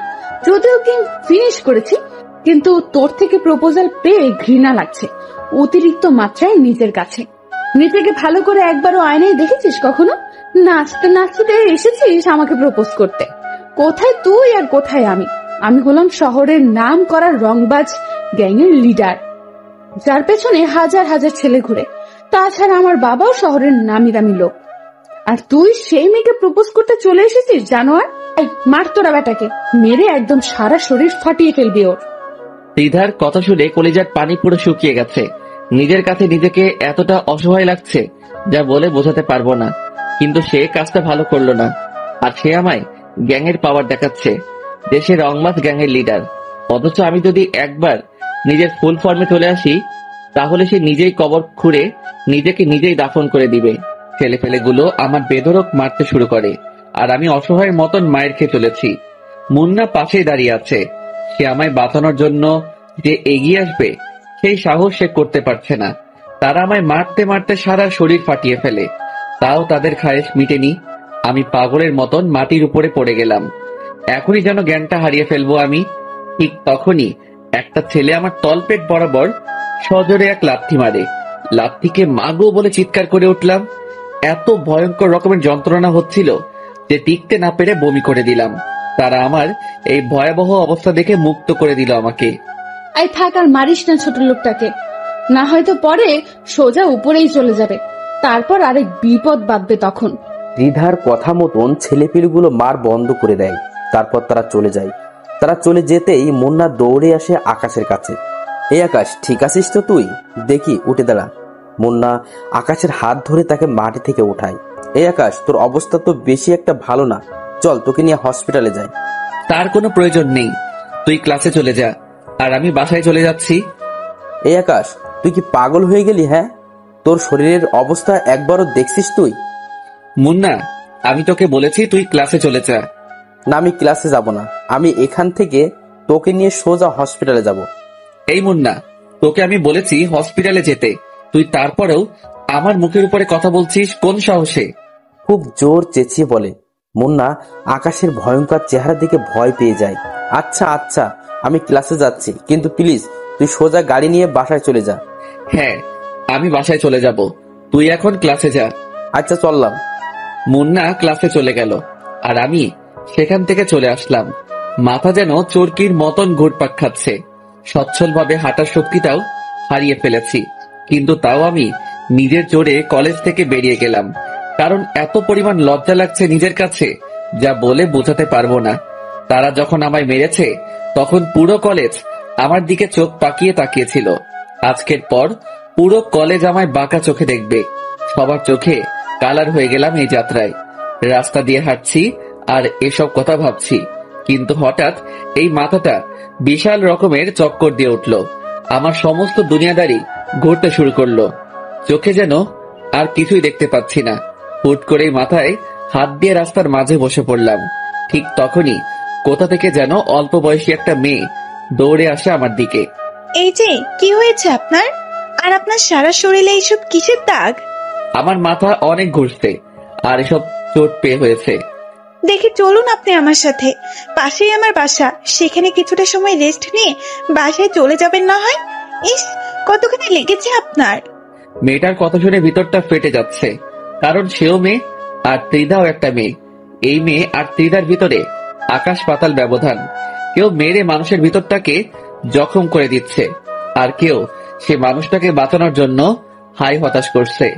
মেয়েটা আমায় ধরে ধরে তার বাসায় নিয়ে গেল, তারপর আমায় রুমের মাঝে নিয়ে গিয়ে সোফায় বসিয়ে দিল। পরে সে ভিতরে গেল। এদিকে আমার যন্ত্রণা আরো বেড়ে গেছে, আর টিকে থাকতে পারলাম না, সেইভাবেই জ্ঞান হারিয়ে ফেললাম। 3 দিন পর জ্ঞান ফিরে এসেছে। জ্ঞান ফিরে আসতেই দেখি আমি বিছানার উপরে শুয়ে আছি, আর পাশে সেই মেয়েটা আরেকজন মহিলা বসে আছেন। সম্ভবত মেয়েটার মা উনি। এখন কেমন লাগছে বাবা তোমার? জি ভালো। আজ 3 দিন পর তোমার জ্ঞান ফিরেছে। এই 3 দিনে কতটা টেনশন হচ্ছিল জানো? কি 3 দিন পর আমার জ্ঞান ফিরেছে মানে? হ্যাঁ বাবা, আমার মেয়ে তোমার বাসায় নিয়ে আনার পর এই তুমি জ্ঞান হারিয়ে ফেলেছো, আর আজ এই তোমার জ্ঞান ফিরেছে। মহিলাটার কথা শুনে চোখ কপালে উঠে গেল। আজ 3 দিন আমি অচেতন। কি থেকে কি হচ্ছে এসব? আচ্ছা বাবা, তোমার এমন অবস্থা কি করে হলো? আসলে কি বলবো, লজ্জার কথা, তবু বলছি। আমি একজনকে ভালোবাসতাম, কিন্তু সে আমার সাথে গেম খেলেছে। তার এই গেম সম্পর্কে আমার ধারণা ছিল না। যখন আমি তাকে নিজের ভালোবাসার ইজহার করি, তখন সেই লোক দিয়ে আমায় বেধড়ক পিটুনি দিয়েছে। মানুষের মনুষ্যত্ব বলতে কি কোনো কিছুই নেই নাকি? আসলে দুনিয়াটা আজ খারাপ মানুষদের দখলে। এই যে আমার মেয়েটাকে দেখেছো, তার বাবাকেও আমি ভালোবেসে বিয়ে করেছিলাম, কিন্তু সে আমার পুরো দমে মেরে দিয়েছে। পরিশেষে না পেরে তাকে ছেড়ে দিয়ে চলে এসেছি। কিন্তু মানুষটা নাকি কিছুদিন আগে মৃত্যু হয়েছে। তার মৃত্যুর খবর শুনে আমার বিন্দু পরিমাণ আফসোস হয়নি, কারণ সে তার পাপের ফল পেয়েছে। বাবা, তুমি চিন্তা করিও না, যে তোমার সাথে খারাপ আচরণ করেছে সেও সঠিক সময়ে তার শাস্তিটা পেয়ে যাবে। হয়তোবা পাবে। আচ্ছা বাবা, তোমার বাসা কোথায়, আর কে কে আছেন তোমার বাসায়? আমার বাসা এই শহরেই, একাই থাকি এই শহরে, আর পরিবার বলতে কেউ নেই। আমি একাই পরিবারের সদস্য। তবে হ্যাঁ, একজন আমায় ছোট থেকে লালন পালন করেছে, কিন্তু তিনি মারা গিয়েছেন কিছুদিন আগে। আগে অন্য শহরে ছিলাম, কিন্তু তিনি মারা যাওয়ার পর এই শহরে চলে আসি। এখানকার একটা কলেজে অ্যাডমিশন নিয়েছে। ইসরে, অনেক কষ্ট হয় চলতে তোমার, তাই না? না আন্টি, তেমন কিছুই না। আচ্ছা, এবার আমার যাওয়া উচিত, কারণ এমনিতেই অনেক ঝামেলায় ফেলে দিয়েছে আপনাদেরকে। এই ছেলে, একদম নড়বে না বিছানা থেকে। কিসের কষ্ট? হ্যাঁ, তুমি আমার ছেলেরই মতো। তো কোথাও যাবে না এখন তুমি। যতদিন তুমি সুস্থ হবে না ততদিন তুমি এখানেই থাকবে। মা বয়সী মানুষটার কথা শুনে হা করে তাকিয়ে আছি। দুনিয়ায় সত্যি ভালো মানুষ আছে। আচ্ছা শোনো, আমি কিছু খাবার এনে দিচ্ছি, তুমি সেগুলো খেয়ে নাও, কারণ আজ 3 দিন ধরে তুমি না খাওয়া। তিনি আমার জন্য খাবার আনতে চলে গেলেন, আর তিনার মেয়েটা আমার পাশে বসে আছে। আচ্ছা, আপনি মনে হয় মানুষটাকে অনেক ভালোবাসতেন, তাই না? হ্যাঁ। সত্যি মানুষটা অনেক বেশি কষ্ট পাবে এই ব্যবহারের জন্য। অবশ্যই সে বুঝবে একদিন। এইভাবেই কয়েকটা দিন কেটে গেল বাড়ির মানুষগুলোর সাথে। মানুষগুলো সত্যি অনেক ভালো। আমায় সুস্থ করার জন্য তারা আপ্রাণ চেষ্টা করেছে। আজ একটু সুস্থতা অনুভব করছি। সেসব কিছু ক্রেডিটই এই দুটো মানুষের। এসবের মাঝে আমার ফোনটা কোথায় যেন হারিয়ে ফেলেছি। ঠিক তখনই আন্টির মেয়ে এসে আমায় ফোনটা দিল হাতের মধ্যে। আপনি এই ফোনটা পেলেন কোথায়? আপনাকে বাসায় এনেছিলাম যেই দিন, সেদিন আপনার পকেট থেকে ফোনটা সোফায় পড়ে যায়, পরে আমি সেটা সামলে রাখি। ধন্যবাদ। মেয়েটার হাত থেকে ফোনটা নিলাম। ফোনটা অফ হয়ে আছে। পাওয়ার বাটন ক্লিক করে ফোনটা ওপেন করলাম। ফোন ওপেন করতেই দেখি মুন্নার প্রায় 2 শতাধিক কল। এটা দেখে মাথায় আবার চক্কর দিয়ে উঠল। আচ্ছা এই যে শোনেন, আমার না একটু বের হতে হবে, কারণ আমার ফ্রেন্ড আমায় না পেয়ে হতাশ হয়ে আছে। আচ্ছা, আমি আম্মুকে বলছি। মেয়েটা গিয়ে তার আম্মুকে বলল তার মা আকাশের কাছে আসে। এই ছেলে, কোথায় যাবে তুমি? আমার একটু কলেজে যেতে হবে, কারণ আমার ফ্রেন্ড অনেক চিন্তা করছে আমার জন্য। আচ্ছা ঠিক আছে, কিন্তু কলেজ থেকে সোজা আবার এখানে ফিরে আসবে। আর তুমি যাওয়ার সময় সাথে করে তিন্নিকে নিয়ে যাবে, কারণ তোমার অবস্থা ভালো না। তিন্নি সেই মেয়েটার নাম যে আকাশকে তার বাসায় এনেছে। আচ্ছা। তারপর তিন্নিকে সাথে নিয়ে কলেজে চলে গেলাম, আর মুন্নার নাম্বারে মেসেজ করে বললাম কলেজ মাঠে আসতে। যদিও সে এখন কলেজে থাকবে, কারণ এখন কলেজ টাইম। কলেজে গিয়ে অপেক্ষা করতে লাগলাম মুন্নার জন্য। একটু পর মুন্না ক্লাসরুম ছেড়ে বের হয়ে আসলো। এই আকাশ, এতদিন কোথায় হাওয়া হয়ে গেছিলি তুই? তোর বাসায় গিয়ে খোঁজ করে এসেছি, কিন্তু তোর কোনো খোঁজ পাইনি। আর তাছাড়া নাম্বারে তো কতবার কল দিয়েছি তা আল্লাহ জানে। আরে ছিলাম এক জায়গায়। আচ্ছা বাদ দে এখন ওসব কথা। কি খবর বল? হ্যাঁ আছি কোন রকম। তোর কি অবস্থা? আর তোর পাশে কি উনি? আমি ভালো আছি, আর সে হবে একজন। ছাড় ওনার কথা, চল কোথায় গিয়ে বসে কথা বলি। তারপর মুন্না আর আমরা সহ কলেজের গন্ডিতেই একটা বড় গাছ আছে, সেটার নিচে গিয়ে বসলাম। তারপর সেখানে বসে অনেকটা সময় কথাবার্তা বললাম। আচ্ছা থাক মুন্না, তুই আজকের মতন চলে যাই। কালকে থেকে আবার কলেজ রানিং করব। আচ্ছা ঠিক আছে। মুন্নাকে বিদায় দিয়ে আমি আর তিন্নি চলে আসতে ধরলাম। ঠিক তখনই দেখি গেটের সামনে ত্রিধা দাঁড়িয়ে আছে অনেক কয়টা মেয়ের সাথে। সে আমাকে দেখে হা করে তাকিয়ে আছে আমার দিকে। আমি তাকে দেখেও না দেখার ভান করে মাথা নুয়ে বের হয়ে গেলাম, কিন্তু সে পিছন থেকে এসে আমার শার্টের কলার ধরে টান দিল। কিরে ছোট লোক, তুই আবারও এই কলেজে? তোর কি লজ্জা শরম বলতে কিছুই নেই নাকি? না মার খেয়েও তোর শিক্ষা হয়নি কোনটা? আর সাথে দেখি সুন্দরী মেয়ে নিয়েও ঘুরছিস। কলার ছাড়েন, আমি বাসায় যাব, আর আমি কাকে নিয়ে ঘুরবো সেটা আমার বিষয়। কি তুই আমার মুখের উপরে কথা বলিস? তোর সাহস তো দেখে অনেক বেড়ে গেছে। সাহসের কিছুই দেখেননি এখনো, তো ভালোই ভালোই নিজের কাজ করেন। ত্রিধা আকাশের কথা শুনে চরম লেভেলের রেগে যায়। সে আকাশের গালে ঠাস করে একটা থাপ্পড় বসে দেয়, কিন্তু তার আগেই তিন্নি তার হাত ধরে ফেলে। হেটামগুলো অন্য কোথাও গিয়ে দেখা। ওনার গায়ে একটা ফুলের টোকা লাগলেও হাত ভেঙে গলায় ঝুলিয়ে দেব। এই মেয়ে, কে তুই? আর তুই কোন সাহসে আমায় বাধা দিস? এখন তো খালি বাধা দিয়েছি, পরের বার সোজা গালের চামড়া তুলে ফেলবো। শোন, সবার উপরে হুকুম মতো চলে না, মাথায় রাখবি। সো চললাম এবার। এই আপনি চলেন। তিন্নি আকাশকে নিয়ে সেখান থেকে চলে আসে। তিন্নির আচরণে ত্রিধা পুরো রেগে মেগে আগুন। সে পিছন থেকে চেঁচিয়ে বলে, তোরা আজ 2টা বাসায় যাস কি করে তা আমিও দেখব। একবার তো ছোট লোক তোকে মেরেছি, এবার আবার মার খাবি তুই। তোর সাথে সাহসী বডিগার্ডটাকেও দেখে নিব। ত্রিধার কথা শুনে তিন্নি যেতে যেতে পিছনে ফিরে বলে, ঠিক আছে, দেখা দেখি তোর ক্ষমতা।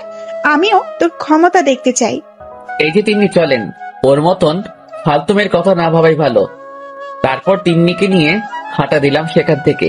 রিক্সায় করে বাড়ি ফিরছি, ঠিক তখনই দেখি রাস্তায় অনেক কয়জন ছেলে পেলে দল বেঁধে আমাদের পথ আটকায়। কিরে আকাশের বাচ্চা, অনেক উঠতেছিস বলে তুই? কিরে, তোদেরকে ত্রিধা পাঠিয়েছে মনে হয়? কে পাঠিয়েছে সেসব তোর ভাবতে হবে না, আমাদের কাজ হচ্ছে তোকে কেলানো। সো এবার পাক্কা মার্ডার হবে তুই আমাদের হাতে। আচ্ছা ঠিক আছে, দেখি কত বড় বুকের পাটা তোদের, আমায় মেরে দেখা। তিন্নি, আপনি রিক্সায় বসুন, ওদেরকে আমি দেখছি। আকাশের কথা শুনে ছেলেপিলেগুলো আরো খেপে যায়। বেশ কয়েকজন ছেলেপিলে তেড়ে ফুড়ে আসে আকাশকে মারার জন্য। আকাশ চুপচাপ দাঁড়িয়ে আছে। যেই না ছেলেপিলেগুলো আকাশের সামনে আসে, তখনই সব কয়টা লাশ হয়ে মাটির উপরে আসতে পড়ে। এই দৃশ্য দেখে সবাই থতমত খেয়ে যায়। বিশেষ করে যারা আকাশকে মারতে আসে, তাদের কলিজার সমস্ত পানি যেন শুকিয়ে গেছে। তারা বুঝে উঠতে পারছে না যে কি ঘটছে তাদের সাথে। যেই সামনে এগোচ্ছে আকাশকে মারার জন্য, সেই মরা লাশ হয়ে মাটিতে পড়ে আছে। কিরে, মারবি না তোরা আমায়? আয় মার দেখি এবার তোরা। এই ছেলে, কি চাল চলেছিস তুই? তাড়াতাড়ি বল আমাদের, না হয় কিন্তু অনেক খারাপ হয়ে যাবে। আরে শোন, আমার কোনো চাল চালার প্রয়োজন হয়নি। চাল চালার আগেই তোদের অনেকের অবস্থা নরকে পরিণত হয়ে গেছে। আর চাল চাললে তো এখন আমার সাথে দাঁড়িয়ে কথা বলার পরিস্থিতিতে থাকতে পারতি না।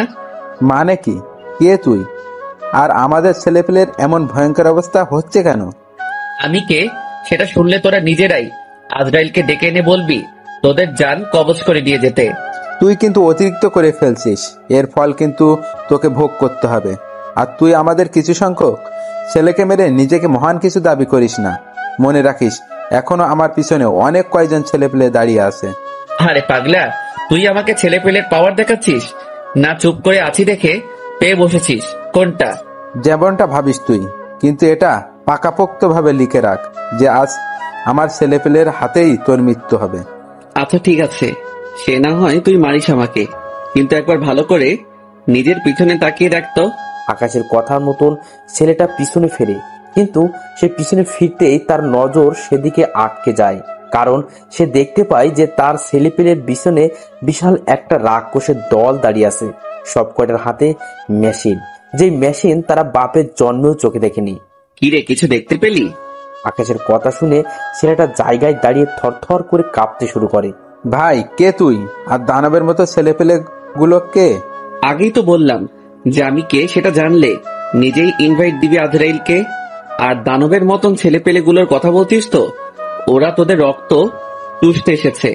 এবার দেখি পালিয়ে যাস কোথায় তোরা সব কয়টা। আকাশের কথা শুনে ছেলেপেলেগুলোর কাঁপুনি ছুটে যায়। সবাই যেন নিজের চোখের সামনে মৃত্যুকে দেখতে পাচ্ছে। ত্রিধা, তুই পাওয়ার ভুল মানুষের সাথে এসে দেখিয়েছিস। তোর আগে মানুষ যাচাই করে নেওয়া উচিত ছিল, কিন্তু তা তুই করিসনি। পোশাক দেখেই মানুষকে বিবেচনা করেছিস তুই। সেটার ফল এবার তোকে ভোগ করতে হবে। কিন্তু তোকে আমি আরো কিছুটা দিন সময় দিব উড়ার জন্য, কারণ এখনো তোর প্রতারণার ঘোর কেটে উঠতে পারিনি। সেটা কেটে উঠি, তারপর তোর সাথে আমার খেলা হবে। আর এই, তোরা এদের সব কয়টাকে উপরে পাঠিয়ে দে, আমার কাজ আছে, আমি চললাম। এই তিন্নি চলেন। আমি আর তিন্নি হাঁটা দিলাম। তিন্নি আমার দিকে চোখ পাকিয়ে পাকিয়ে তাকাচ্ছে। অন্যদিকে আমার ছেলে পেলে তাদের খেল শুরু করে দিয়েছে। কিন্তু হুট করেই যে ছেলেটা এতটা সময় আমার সাথে কথা বলেছে, সে এসে আমার পায়ের উপরে হুমড়ি খেয়ে পড়ে। ভাই, আমাকে মাফ করে দিন। সত্যি আমি জানি না যে আপনি কে আর কি আপনার পরিচয়। তবে এটা বলতে পারি যে আমি অনেক বড় ভুল করে ফেলেছি আপনাকে মারতে এসে। প্লিজ ভাই, আপনার পা ধরে কুড়ো জোরে ক্ষমা চাচ্ছি। আল্লাহর ওয়াস্তে আমাদেরকে মাফ করে দিন। কেন এখন কেন? তোরা না আমায় মারতে চেয়েছিলি, কিন্তু এখন কেন পা ধরে মাপ চাইছিস? ভাই, আমরা আপনাকে চিনতে পারিনি।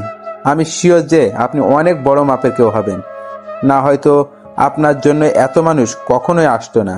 আর তাছাড়াও যারা এসেছে তাদেরকে দেখে মানুষ বলে মনে হচ্ছে না। তাদেরকে দেখেই মনে হচ্ছে যেন তারা কোনো বনের হিংস্র হায়েনা। তারা রক্তের নেশায় বন ছেড়ে লোকালয়ে উঠে এসেছে। ভাই প্লিজ, আপনার পা দুটো ধরে মাফ চাচ্ছি। আজকের পর কোনোদিন আর এই দুঃসাহস করব না। আচ্ছা ঠিক আছে, যা, মাফ করে দিলাম। কিন্তু কিন্তু কি কিন্তু ভাই? একটা শর্তে মাফ করব। ভাই আপনি একবার মুখ ফুটে বলেন, খালি আমরা আপনার সব শর্তে রাজি। তুই এখন ত্রিধাকে ফোন দিয়ে বলবি যে আকাশকে শেষ করে দেওয়া আমাদের সাহসে কুলোয়নি। তো আপনার বিষয়ে আপনি দেখেন, আমরা আর নাই এসবের মাঝে। তারপর ফোন কেটে দিবি। ভাই এক্ষুনি আমি ফোন লাগাচ্ছি। ছেলেটা ফোন লাগিয়ে দিয়ে দিদাকে সেম কথা বলে যা আকাশ তাকে শিখিয়ে দিয়েছে। ভাই এবার তো আমাদের ক্ষমা করে দিবেন। হ্যাঁ, তোদের ক্ষমা করে দিয়েছি। এই, তোমরা আর কেউ ওদেরকে মেরো না। ওদের হিসাব নিকাশ এখানেই শেষ। আর শোন, তোদেরকে যেন এসবের মাঝে আর কোনোদিন না দেখি। আর যারা এখন আমায় মারতে এসে নিজেকে শেষ করেছে, তাদের লাশ জানাজা দিয়ে মাটির নিচে দাফন করে দিবি। ভাই আপনার হুকুম যেমন করেছেন আমরা তেমনই পালন করব। আকাশের কথা মতন ছেলেপিলেগুলো তাদের সহপাঠীদেরকে নিয়ে চলে যায়, আর আকাশের ছেলেপিলেরাও চলে যায়। এদিকে আকাশ রওনা হয় তিন্নিকে নিয়ে বাসার উদ্দেশ্যে। যেতে যেতে তিন্নি আকাশকে জিজ্ঞাসা করে, আচ্ছা, আমার কিছু জানার ছিল। হ্যাঁ বলেন। আচ্ছা, আপনি কে বলেন তো? আর এত ছেলে পেলে আপনার পক্ষ হয়ে আসলো, তার মানেটা তো বুঝলাম না। সত্যিটা বলবো না মিথ্যা বলবো? অবশ্যই সত্যিটা বলবেন। আমি ঘুমিয়ে যাওয়া কোনো ভয়ঙ্কর চিতাবাঘ, যার পিছনে হাজার হাজার ছেলে পেলে কাজ করত। কিন্তু এখন সেসব কিছুতেই নেই। এখন একদম সাধারণ জীবন যাপন করছি। আর ছেলে পেলেগুলো আমার খবর পেয়ে এসেছে। ঘুমিয়ে যাওয়া ভয়ঙ্কর চিতাবাঘ বলতে কি বোঝালেন? ঠিক বুঝলাম না। আর হাজার হাজার ছেলে পেলে কেন আপনার জন্য কাজ করতো? সেসব না হয় পরে কোনো এক সময় জানতে পারবেন। এখন চলেন, বাসায় যাই। আচ্ছা ঠিক আছে, চলেন। তিন্নিকে নিয়ে বাসায় চলে আসলাম। তিন্নির মা আর তিন্নি কেমন যেন আপন হয়ে গিয়েছে আমার। এই দুজন মানুষকে যখন ছেড়ে যাব আমি, তখন হয়তো মনের মধ্যে বিশাল পাহাড় সমান কষ্ট নিয়ে যেতে হবে। এসব ভাবতে ভাবতে বাসায় চলে আসলাম। বাসায় যেতেই দেখি আন্টি খাবার দাবার রেডি করে রেখেছে। মানুষটা একদম আমার লালন পালন করা মায়ের মতন। ওনাকে দেখে কেমন যেন মায়ের ফিল আসে। শুধু তাই নয়, অনেক কষ্ট হয় তাদের এই অবস্থা দেখে। স্বামী নেই, কতটা কষ্ট করে জীবনযাপন করছে তিনারা। মনে মনে ঠিক করে নিলাম যে এখান থেকে যাওয়ার আগে ওনাদের জন্য কিছু একটা করে যাব। বাসায় এসে ফ্রেশ হয়ে খেতে বসলাম। আন্টি খাবার বেড়ে দিচ্ছে। আন্টি, আপনি আর তিন্নিও আমাদের সাথে খেতে বসেন। না বাবা, অনেক কাজ আছে, সেই সব শেষ না করে খাওয়া দাওয়া করা হবে না। আরে বাদ দিন না কাজ, আগে আমার সাথে খেয়ে নিন দুটো করে, পরে না হয় কাজ শেষ করবেন। দরকার হয় আমিও আপনার কাজে সাহায্য করব। বাবা সত্যি তুমি লক্ষ্মী একটা ছেলে। তোমায় কে গর্ভে ধরেছে জানি না, তবে বড়াই করে বলতে পারি যে সেই মা সার্থক। হয়েছে, এবার তো খেতে বসুন। হ্যাঁ বাবা, বসছি। এই তিন্নি, খেতে আয় তুই। আজ তিনজন মিলে একসাথে খাবো। সবাই মিলে একসাথে খেতে বসলো। এভাবেই দেখতে দেখতে ওনাদের সাথে দিনটা কাটিয়ে দিল আকাশ। পরের দিন সকালে উঠে কলেজে চলে গেলাম। কলেজে যেতেই দেখি ত্রিধা গেটের সামনে দাঁড়িয়ে আছে। সে হয়তো আমার জন্যই অপেক্ষা করছিল এতটা সময়। আমি কলেজের গেট দিয়ে প্রবেশ করতেই সে আমার কলার ধরে টেনে কলেজের এক সাইডে নিয়ে যায়। জায়গাটা অনেক নীরব, কলেজের কারোর তেমন যাতায়াত নেই এই পথে। সে আমায় সেখানে নিয়ে গিয়ে হুট করে আমাকে ধাক্কা দিয়ে মাটির উপরে ফেলে দেয়। কিরে, তুই আমার ছেলে পেলেকে শাসিয়ে এসছিস কোন সাহসে? নেতা হয়ে গেছিস তুই? হ্যাঁ, তুই আমায় চিনিস বেয়াদবের বাচ্চা? আমার আশেপাশে দাঁড়ানোর যোগ্যতাও তো তোর নেই, ছোট লোক কোথাকার। আমার বাবা শহরের নামি দামি লোক, আর তুই এসে আমার সাথে টক্কর নিস? আকাশ দ্বিধার কথা শুনে মুচকি মুচকি হাসছে, কিন্তু দ্বিধার রাগ উঠে যায় আকাশের আচরণে। সে আকাশের বুকে পাড়া দিয়ে তার কপালে পিস্তল ঠেকিয়ে ধরে। অন্যদিকে আকাশ মাটিতে অসহায়ের মতন পড়ে আছে, তার যেন প্রাণ ভোমরা মুখ দিয়ে বের হয়ে যাবে মতন অবস্থা। দিদার শরীরের সমস্ত শক্তি দিয়ে আকাশের বুকে পাড়া দিয়ে ধরেছে। ত্রিধা, তুমি কি আমায় মেরে ফেলবে? হ্যাঁ, মেরে ফেলতে চেয়েছিলাম, কিন্তু এখন কেন যেন মারতে ইচ্ছে করছে না তোকে। তবে কারণটা হয়তো তুই ভালো করে জানিস, যে তোর ঠোঁট জোড়া দেখলে আমি আর নিজেকে সামলে রাখতে পারি না। তো এখন কি করবে তুমি? মারলে একদম চিরতরে মেরে ফেলো তুমি আমায়।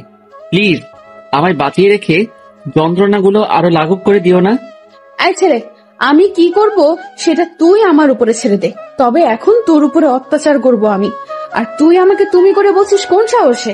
আকাশ তিধার কথা শুনে চুপ হয়ে যায়, আর তিধা পিস্তল কোমরে গুজে আকাশের উপরে ঝাঁপিয়ে পড়ে।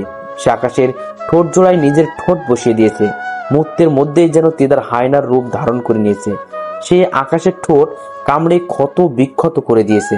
শুধু তাই নয়, আকাশের গলায় বুকে তার ভয়ঙ্কর দাঁতগুলোকে বসিয়ে দেয়। তিধা আকাশের যেই অঙ্গে স্পর্শ করেছে সে অঙ্গ থেকেই চিরচির করে রক্ত বেরোচ্ছে। এদিকে আকাশ তিধার এই ভয়ঙ্কর আচরণ সহ্য করতে না পেরে যন্ত্রণায় ছটফট করতে করতে জ্ঞান হারিয়ে ফেলে। তিধা আকাশের এমন অবস্থা দেখে তাড়াতাড়ি তাকে ছেড়ে দেয়। তারপর ব্যাগ থেকে পানি বোতল বের করে আকাশের উপরে ছিটিয়ে দেয়। অনেকক্ষণ পর আকাশের জ্ঞান ফিরে আসে। সে আবার আকাশের উপর ঝাঁপিয়ে পড়ে। আজ তোর ধৈর্যের বাহিরে গিয়ে তোর উপরে অত্যাচার করব। কিন্তু আকাশ এবার আর চুপ করে থাকে না। সে শরীরের সমস্ত শক্তি দিয়ে তিধাকে ধাক্কা মারে। তারপর মাঠ থেকে উঠে দাঁড়িয়ে যায়, আর তিধা ধাক্কার টান সামলাতে না পেরে মাটির উপরে গিয়ে আছড়ে পড়ে। এই শরীর খেকর বংশধর, তুই নিজেকে কি মনে করিস? হ্যাঁ, বলেই ঠাস ঠাস করে কয়েকটা থাপ্পড় বসিয়ে দিলাম। অনেক অত্যাচার করেছিস, তাই এটা তোর প্রাপ্য। আর তোকে শুরুতেই বলেছি আমায় মেরে ফেল, কিন্তু তুই আমায় মারিসনি, বরং আমার কষ্ট আরো বাড়িয়ে দিয়েছিস। আর সেই কষ্টই এখন তোর জন্য কাল হবে। আজ তুই দেখবি আমার আসল রূপ।